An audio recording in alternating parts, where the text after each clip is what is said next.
So, Bill, greeting. Yes, Joe Curry. What kind of little kid were you? Like, what was your childhood like? Where did you grow up?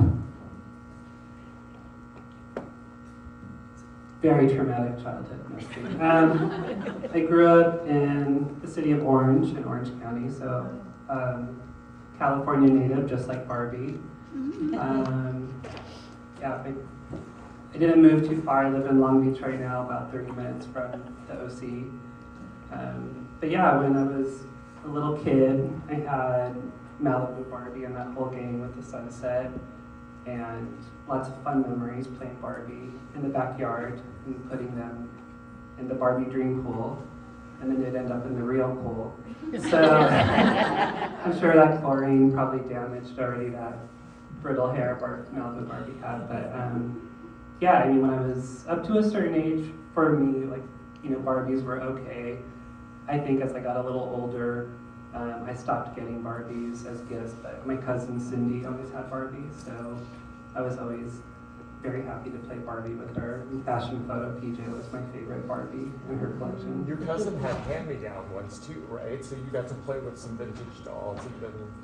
Yeah, my cousin got some hand-me-downs from another family member, so I think that's where I was first exposed to vintage Barbie and seeing the art on the vintage cases.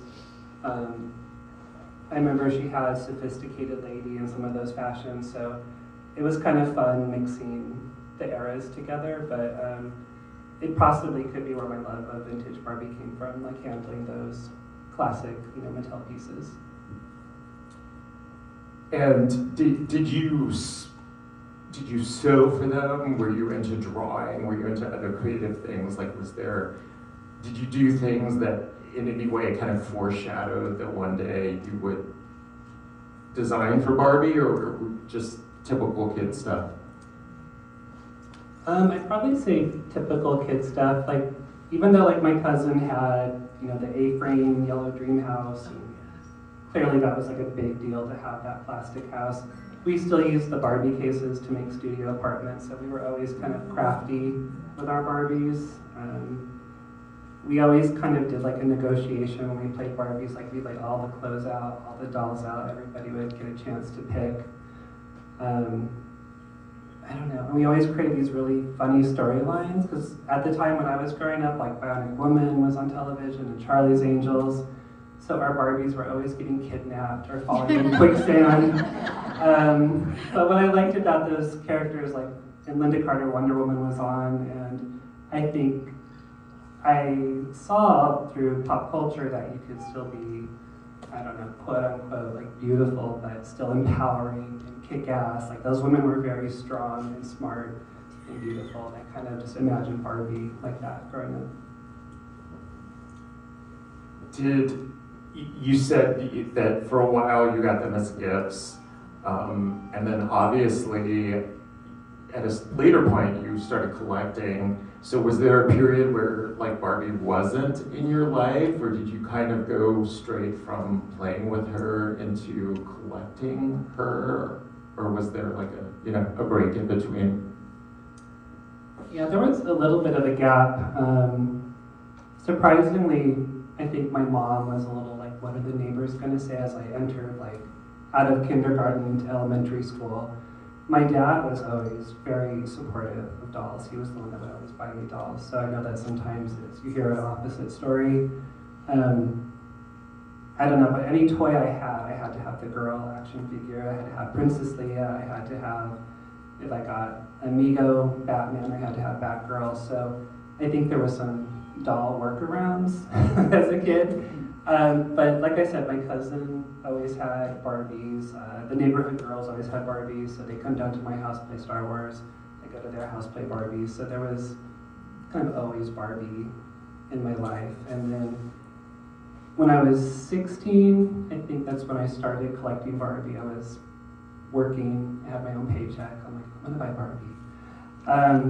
And eventually, like, my mom kind of got into the hobby with me too. So there was, I don't know, like she just kind of like loosened up a little bit. So, there was definitely a a through line in my life with Barbie, and not to get like too deep, but like, you know, being gay and acceptance and, you know, everything all worked out at the end. And I remember when my first Barbie, Cool Clips, came out, someone brought it tonight. Yeah. And I went to the local Barbie show, and Ruth Handler was signing Barbie at the Barbara Peterson show. And I remember introducing myself to Ruth, and I said, I'm Bill Greening, and I just started at Mattel, and this is my first Barbie. And she kind of reached behind her, and she was like, oh, honey, come over here. And it was Elliot Handler. And she's like, this is Bill, and he works at Mattel, and he's a designer. So that was, and my mom was there for that moment. So it was a real, like, full circle moment. Like, being there with my mom, Barbie's mom, and here's my first baby, you know, so, yeah, it was a really good moment. How did you end up working for Mattel? What had you studied in college, and then sort of what led to you working there? When I started college, I started as an art major, and there was, like, my dad gave me some good advice. He said if you could find a job you love and get paid for it, it's not going to feel like work. So there was definitely like a light bulb moment in college where I said, oh, maybe I should switch from art to fashion, and then maybe I could go play Barbie all day. So I was definitely like on the 10-year program in college. I think my parents were like, okay. But it was actually through the Barbie community. The lady that was running the local Barbie show at the time, her name was Nora, and she had started working for Mattel at some point in the 90s. And there was a local doll shop in Long Beach where I lived called Dolls on Broadway, and the owner said, you know, why don't you call Nora? See if you could like get an interview with somebody. So I'm always very thankful for the community, because those connections kind of got my foot in the door for my first interview. And the first interview was with Ann Driscoll, and we're still friends today. And how long did you work on Mainline before you switched to collector? I mean, you must have been so. I mean, were you wanting to work on the collector line specifically up until that point? It must have just been like so thrilling. Yeah. Yeah. When I first interviewed Ann Driscoll, who was another, you know, well-known Barbie designer, she saw my portfolio and she said, oh, you know, I think you should talk to the main, they call it Mainline, but we call it Playline in the community. But so I spoke to the VP of that, and so I originally was just, I mean, I was so happy just to get my foot in the door. I was like, I'm not going to say no to anything. So I loved working on Barbie Playline. I think it was a lot of fun. Anytime we did something like Cool Clips, like Jam and Glam, those are called feature dolls. That's what Mattel calls it, so it has like a gimmick. And I love kind of figuring that out, like imagining what the commercial was like in my head, because that's how you have to sell it to marketing. You really have to pitch it. So I really enjoyed doing that. I was on Playline from 1999 to 2006. And then I went over to the collector team, primarily, originally just doing reproductions, but then once I moved over, started, you know, doing more dolls.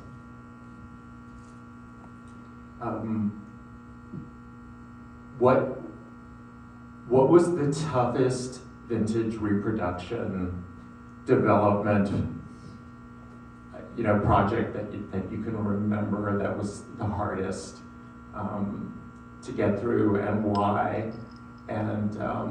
And also a second part to this question, is there anything you would want people in general to know, like because I know, I mean, I see when a new doll is released, sometimes you get a lot of feedback, and it can be good and it can be bad, and honestly, sometimes I don't know how you sort of deal with it. I think people forget that there's like human beings on the other side and everything.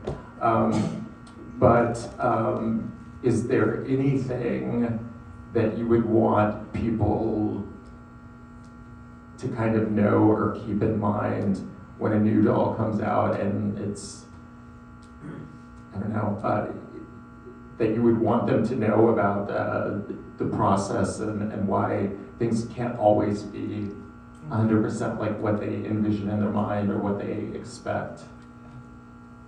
So there's a few questions I think in there. So Yeah. So in regards to the vintage reproductions, I'm very passionate about vintage collecting. I know the collectors are very passionate about, what these dolls mean to them, especially if you played with that doll, like your memory kind of adds to like the authenticity of it. The reproductions have their own challenges. Mattel, like all the original, body sculpting, like all of that is long gone. So, Mattel is in the business of making toys. So once that production run ends, like it's done, and it's not like, perfect world. Like maybe it would go in a vault and but it doesn't work that way. Like they're on to the next doll, the next toy. And even with like 3D scanning and all the technology we have, like there is still some variance that just happens in production. Like it just never turns out exact. And there's also manufacturing methods have changed from 1959 to now. And even safety regulations, like even if it's a collector doll, it still has to kind of pass all this, safety requirements. So just the manufacturing methods have changed. So I took it as a challenge to try to get as close as we can, and I think we did some nice improvements. Like when I think about maybe the 35th anniversary Barbie and like where we are now with like the Silkstone #1 Barbie was a challenging doll because that was the first time a vintage body was done in Silkstone. It shrinks at a different rate. Like there's, it has its own challenges. So, I'm trying to think what was the other part of your question. No, I think you nailed it. I mean, Yeah. I guess, Like you just mentioned, there are so many factors, like you were saying, that different plastics shrink at a different rate. And I know folks out there don't necessarily, realize how technical a lot of that stuff is. I know you've said before that it's easier to reproduce the superstar dolls because manufacturing now is closer to what it was in the 80s than it was in the 60s. I mean, the way that they cast molds and do various things has completely changed, and I'm sure vinyl formulas have completely changed, so it's not possible to get like a doll that's the exact same weight plastic or, that type of thing. I think one thing you mentioned, it's coming back to me, is the collector feedback. I think when I first started at Collector, I want to say like I took like the feedback like so personally. Like if somebody hated something, I was like, how dare they? But I don't know if anyone remembers Liz Grant, she was on the Barbie marketing side for a very long time, went to a lot of Barbie conventions. And I asked her one time at work, I said, why do you think, collectors are so upset or disappointed, in a doll? Like, and she always shared something with me that stuck, that our Barbie collections are reflections of who we are. It's like we curate them, we bring them into our home. It's very personal, and I think a lot of times people have like they're waiting for like Golden Dreams Christie to come out, and if it doesn't come out maybe the way they hoped or imagined, like they take it personally. So I don't take it personally because I know, we did our best. We tried to get as close as we could. I think there's some repros that look great, like very close, like Happy Birthday, Skipper comes to mind. Like that's one of my favorite repros. The Francie 50th was another one. So it's a little bit of a roll of a dice sometimes. I'm curious if Mattel is going to start tiptoeing into the 90s and Y2K, because I do feel like sometimes when I look at the Monster High boards, I'm like, oh my god, like these kids are vicious. Like, so I'm really curious what, that generation is going to start saying when, the Jam and Glamour Pro comes out one day or something because everybody, is kind of an expert in that era. They played with Barbie. Like there's a high standard that's held up to it. How are we doing on time? What time is it? 7:50. Okay, we'll start to wrap things up so you guys can ask questions. But my last question is, so Barbie's been around for what, 67 years, 70? What? How? 67. Thank you. Hundreds of Barbie's been around for hundreds of years, She's always been around. just like us. Yeah. And when you think about all of the people, Ruth Handler, along the way, they've all kind of left a little bit of themselves in the doll. Ruth named them after her children, Barbie and Ken, and I remember Jill Barad, who was, over Barbie in the 80s, Day to Night was based on her, and of course, Kitty Black Perkins getting to do the Black Barbie. So I guess my question would be, you designed Barbie for 26 years, like what pieces of you do you think you imprinted onto the line that we can see?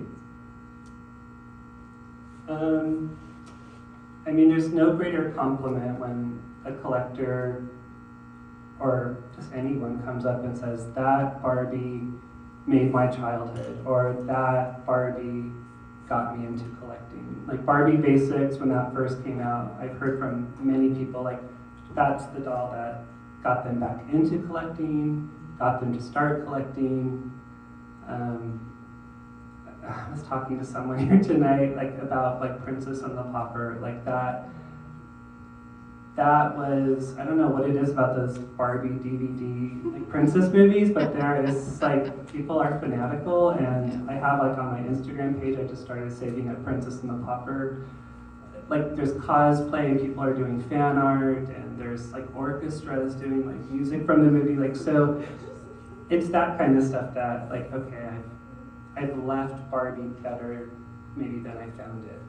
So yeah, and I think it's great when someone says that's my favorite Barbie, Haunted Beauty Vampire, that was my holy grail, and I got it, or something like that. So that makes me feel good.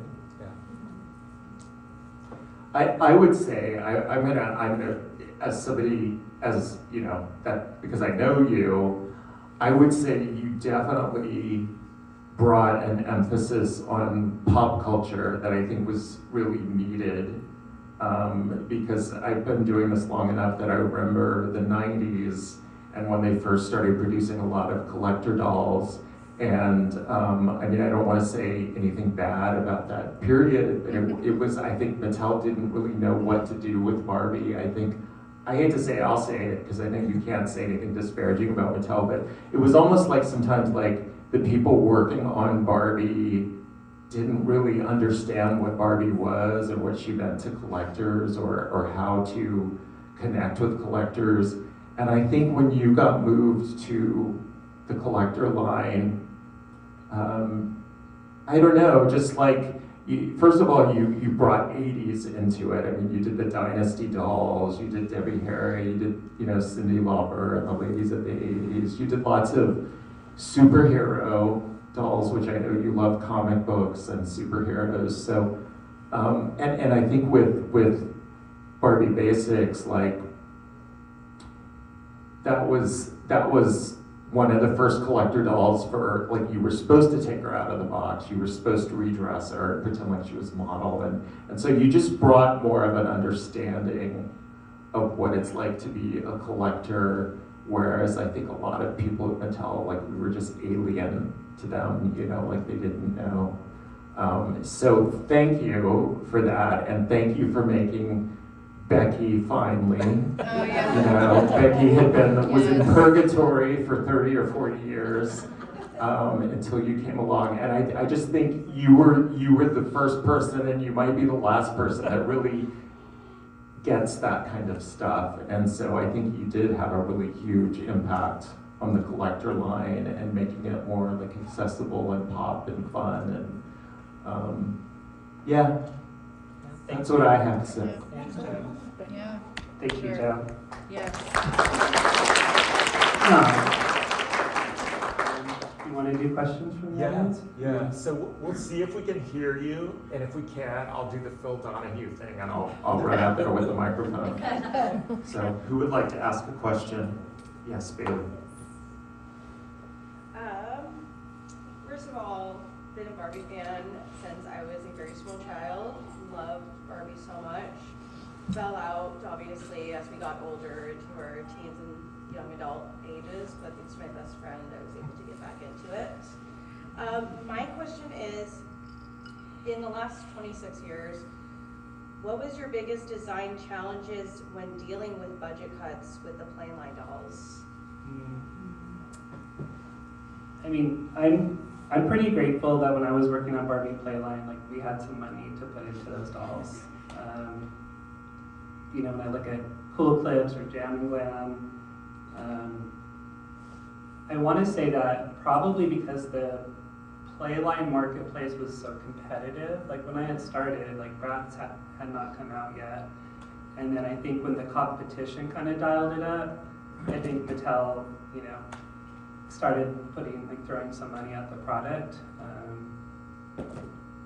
Yeah, I don't know, like, I sometimes, you know, I don't want to say, the younger designers, I could see they are challenged because, like, sometimes it's like, you know, they don't know those kind of glory days that I had at Mattel. Like, we could really put some, like, fun into the box. And, you know, there's been some management shakeups at Mattel lately. I hope the new leadership, I think they're responding. I think, you know, some people might have saw online that Angel's doll was kind of going back to the drawing board and they're adding some value. So I think they're kind of like starting to listen a little bit to the collector voices. But to answer your question, I think by the time I had left, you know, Playline, we were still getting a ton of, you know, details into those dolls. Yeah, so I don't know, it just, it's kind of like Mattel history. It's like, you know, you kind of went from like the glory of like the 60s and mod, then you went to the Best Buy era. And I think, you know, I think it's just how the pendulum swings a little bit. But I'm very happy about the Playline dolls that I got to work on because I feel like, from at least what people have told me, like those dolls really mean something to them, that they had a lot of play value. So. Is there anybody else? Debbie? First of all, I want to thank you for helping me to understand clone, vintage clone, more than probably anybody over the years. What got you into vintage clone and really getting excited about it?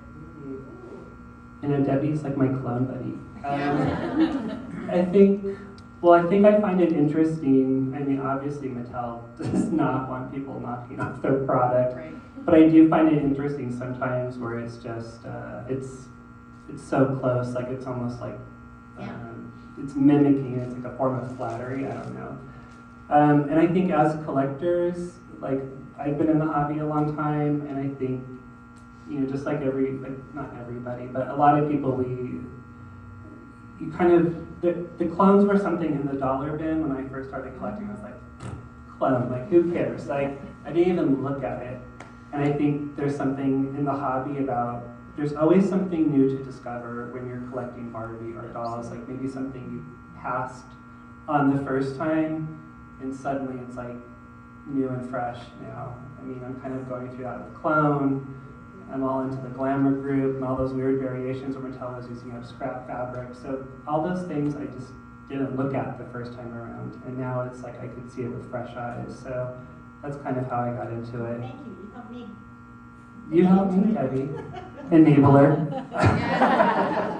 But I do also enjoy the sense of community, like on Facebook, you know, like there's a clone group and I see Debbie post in there. And I think that's the one thing I like about this community is the sharing of knowledge. Like some people's like, oh yeah, like that, you know, was a Showman clone and someone has a pitch. Like, I don't know, there's like I don't want to call it a hive mind, but I feel like everyone is really wanting to kind of solve the mystery. I think that's fun too. Detectives. Yeah, we're all detectives. Like, no, that was a Petra outfit from 1972. So, so I do think that's a fun part of the hobby is just the collectors coming together and sharing the knowledge is really fun. Yes. So, have you ever thought about doing like a picture book or a novel or something, just like a biography of your own, you know, time and all that experience and stuff? It'd be awesome. Yeah, I am. So I've been taking some writing classes. My partner Charlie is That's why I is a asked. writer. This is why I ask. And so I've been taking some writing classes through UCLA Extension. Awesome. And I would, like, I think there's a lot of book ideas, whether it's something kind of like what Carol did, and she just Yeah, talks with the about visuals. the projects and the stories behind the projects. I think there's a story, like what Joe was talking about, like my childhood, the journey to Mattel. I think that's another story to tell. So I mean, why one book? Do lots. yeah, so I'm hopeful. I know it doesn't happen overnight, but Right. I do have aspirations to share those stories. I think it would For be sure. awesome. Even like a picture, like a, what are they called, a cafe, or like a coffee book, like whatever, coffee Yeah. table book or something with visuals. Yeah, I know for the Italian convention at Mario and Gianni, you know, Alright. rest in peace, they did in 2024, they had put together like a picture book of my work, and I Oh, was like really? so flattered that Oh, God. they did that. Yeah, That's like that amazing. was incredible, just like seeing like, okay, like here's 25 years of Oh, see, creations in yeah. one book, so. You'd be like your Norman Rockwell of Mattel. Yeah, I mean, as long as Mattel gives me permission to use all Oh, those yeah, photos, that was my other thing. we'll be happy to Yeah. put that book out. But I would like to kind of do something like that down the road, like talk about Yeah. the projects, the backstories, what it was like to meet Debbie Harry. She actually mentions Barbie in her book, her See? biography. So yeah, it would be fun to be like, yeah, she was horrible. But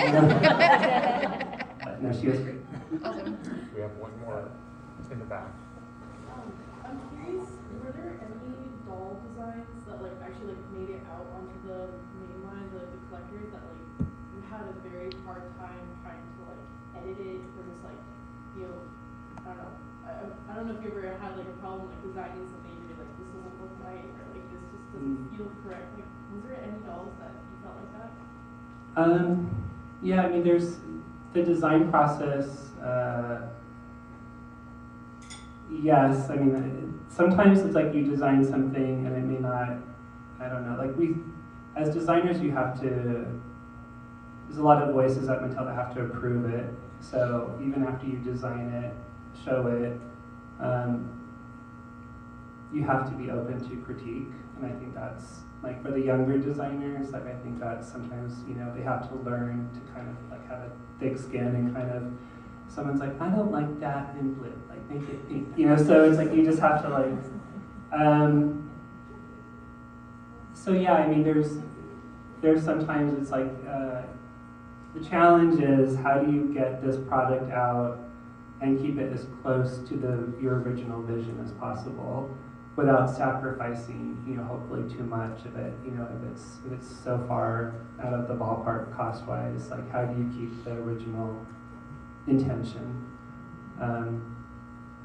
Like one of the projects I worked on was we did a Flintstone gift set. I don't know if you remember that with like Betty and Wilma. Like, oh my God, like the licensor was driving like crazy. Like the shape of the dresses were not like right. And I'm like, oh my God, like this is a cartoon. This is, you know, like fabric. So there's like funny stories like that. I mean, we got there eventually, but I don't know. I like the design challenges. Like it's kind of fun to get there, but yeah, I don't know. Does that answer your question? Okay. Let's do two quick ones. Joseph and then someone else. So post Barbie, if you could pick another doll line to jump into and design, with past or present, you know, who would she be? Gosh. Or he? Yeah, I don't know.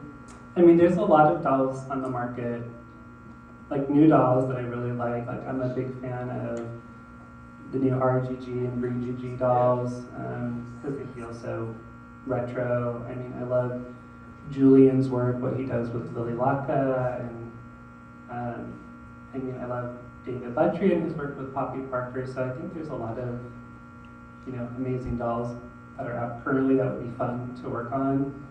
I don't know if it was like a doll from the past. I don't know. Maybe bring back Darcy just to make Joe happy. Yeah. But like that doll kind of reminds me a lot of my childhood because it was very Yeah. disco, Charlie's Angels. It was everything I was watching on TV. So I don't know. I'll say Darcy for a retro one. Yay. Love it. A soft follow-up to her question. What's the project that you feel like you have to compromise the most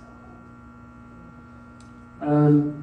The most challenging Barbie to design by far is the holiday Barbie. Mm. It is. Oh, really? it The first is- one? I mean, just kidding. Like, Oh, it's okay. kind of like you have to. It's like being like you're hazing at Mattel. Like, because it is such a high-profile doll and it sells so many units, and it has to come in like at cost, like not a penny over. Like, so it's and you know, it's like because it's sold globally, there's a lot of input too. It's like when you like, I think the first holiday Barbie I did, like they put Christmas trees in the box. Okay, well, you know, in Siberia, they don't have Christmas trees, so so we had to change it to presents. And I think the last holiday doll I did was a kind of a candy cane dress.